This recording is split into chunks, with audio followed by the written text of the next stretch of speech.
तो दोस्तों, आज के इस वीडियो में हम 10 कॉलम के लिए सीमेंट सैंड एग्रीगेट का कैलकुलेशन करने वाले हैं। अगर आपने इस वीडियो को अच्छे से देख लिया तो कितना भी कॉलम बीम हो आप आसानी से कैलकुलेट कर पाएंगे। बस मैंने वीडियो में जो बताया है बस आपको वो फॉलो करना है। इसका PDF आपको डिस्क्रिप्शन में मिल जाएगा, आप वहाँ से डाउनलोड कर सकते हैं। और सिविल इंजीनियरिंग से रिलेटेड वीडियोज़ देखने के लिए आप हमारे चैनल को सब्सक्राइब कर सकते हैं। तो चलिए जल्दी से कैलकुलेट करते हैं। तो देख सकते हैं आप, सबसे पहले हम फुटिंग का कैलकुलेशन करेंगे। कॉलम है मतलब फुटिंग भी होगा, 10 कॉलम है तो 10 फुटिंग होगा। तो हमने जो फुटिंग लिया है वो दो टाइप के अलग अलग फुटिंग है, एक अलग साइज का होगा और एक अलग साइज का होगा। देख सकते हैं आप, ये हमारा टॉप व्यू है। एक जो हमारा फुटिंग है उसका जो साइज है वो है 1 मीटर बाय 1 मीटर और एक जो फुटिंग है उसका साइज है 1.2 मीटर और 1 मीटर। तो F1 फुटिंग हमारे पास 5 है और F2 फुटिंग हमारे पास 5 है।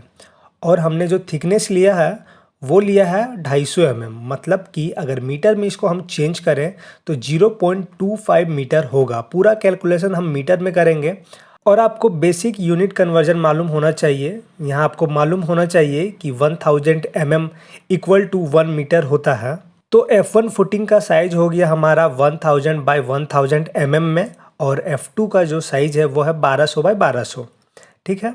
और कंक्रीट के लिए हमने रेशियो यूज किया है M20 का, 1 सीमेंट, 1.5 सैंड और 3 एग्रीगेट। आगे बात करते हैं कॉलम के लिए। ठीक इसी तरह दो टाइप के हमारे पास कॉलम है, C1 कॉलम और C2 कॉलम।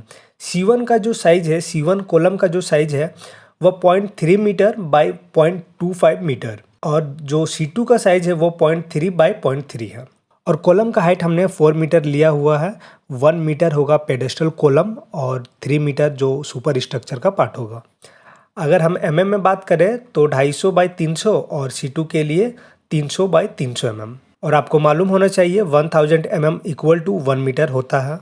तो C1 कॉलम हमारे पास 5 है और C2 कॉलम हमारे पास 5 है। तो टोटल 10 कॉलम हमारे पास है, मतलब कि 10 कॉलम के लिए कैलकुलेट करना है हमें और फुटिंग के लिए कैलकुलेट करना है। और अगर सेम साइज का फुटिंग है, मान लीजिए कि एक कॉलम है हमारा 300 mm बाय 300 mm का और इसी तरह सेम कॉलम सेम साइज का जो कॉलम है वो 10 और है, तो क्या करना है आपको, एक का वॉल्यूम निकाल के 10 से मल्टीप्लाई कर देना है। लेकिन अलग अलग साइजेस के कॉलम हैं तो अलग अलग आपको वॉल्यूम कैलकुलेट करना पड़ेगा। यहाँ हमने दो अलग अलग साइज के कॉलम लिए हैं तो दो वॉल्यूम हम कैलकुलेट करेंगे।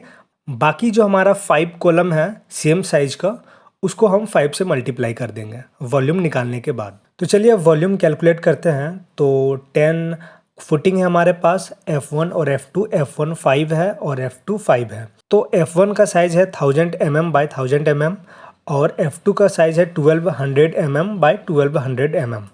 और जो हमने थिकनेस लिया है 0.25 मीटर, 250 mm हमने लिया है।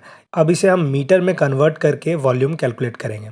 तो F1 फुटिंग के लिए 1 इंटू 1 इंटू 0.25, 1 हमारा length, width into thickness equal to 0.25। इसी तरह F2 फुटिंग के लिए 1.2 metre into 1.2 into 0.25 equal to 0.36 metre cube.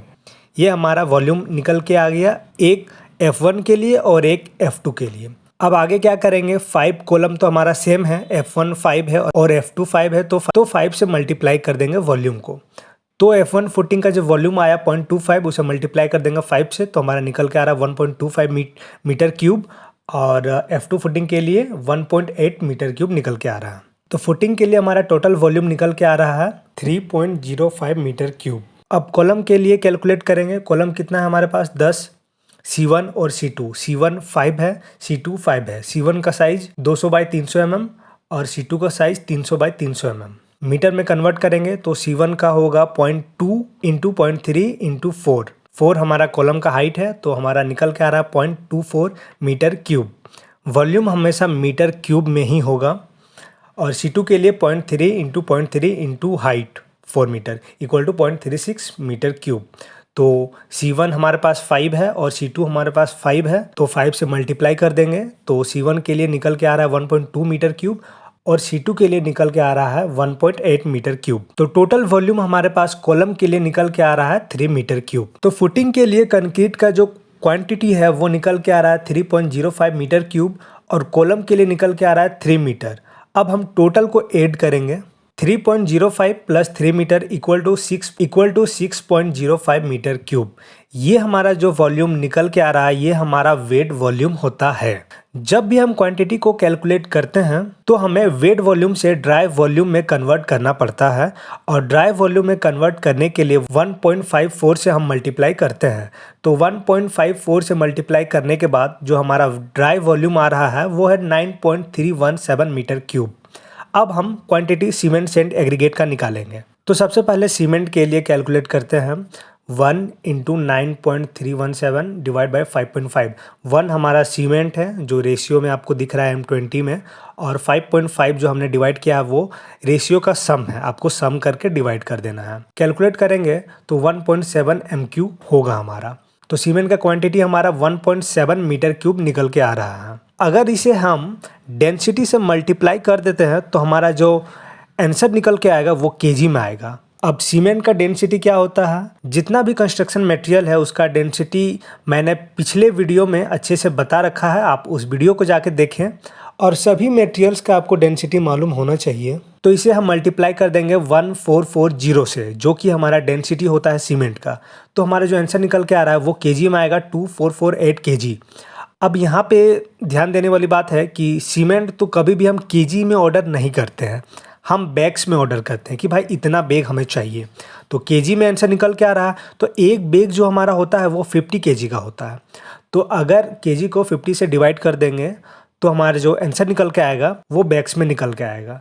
तो डिवाइड कर देंगे 50 से तो हमारा निकल के आ रहा है 49 बैग्स। ठीक इसी तरह से सैंड के लिए 1.5 × 9.317 डिवाइड बाई 5.5। 1.5 हमारा सैंड के लिए है और डिवाइड हमने किया है रेशियो का सम करके। तो हमारा आंसर जो निकल के आ रहा है वो आ रहा है 2.54 मीटर क्यूब। सैंड जब भी हम ऑर्डर करते हैं हम CFT में ऑर्डर करते हैं, क्यूबिक फीट, ठीक है। तो हमारा जो आंसर निकल के आ रहा है वो मीटर क्यूब में निकल के आ रहा है। अगर हम इसे मल्टीप्लाई करें 35.31 तो हमारा जो आंसर निकल के आएगा वो निकल के आएगा 89.68 CFT। तो यूनिट कन्वर्जन का यूज हर एक जगह है, इसीलिए आपको अच्छे से यूनिट कन्वर्जन सबसे पहले आपको आना ही चाहिए। इसी तरह हम एग्रीगेट का करेंगे 3 × 9.31 डिवाइड बाई 5.5। तो हमारा जो आंसर निकल के आ रहा है 5.05 मीटर क्यूब। मल्टीप्लाई करेंगे 35.31 से तो हमारा जो आंसर निकल के आएगा 179.37 CFT। तो सीमेंट हमें निकालना रहता है बैग्स में, सैंड निकालना रहता है CFT, और एग्रीगेट भी CFT में हमें निकालना पड़ता है।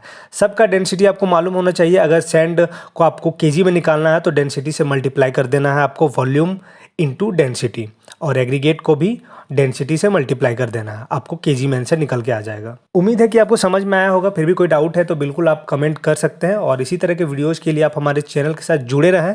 चैनल को सब्सक्राइब कर लीजिए, और इस वीडियो का जो PDF है वो डिस्क्रिप्शन में है, आप वहाँ से डाउनलोड कर सकते हैं।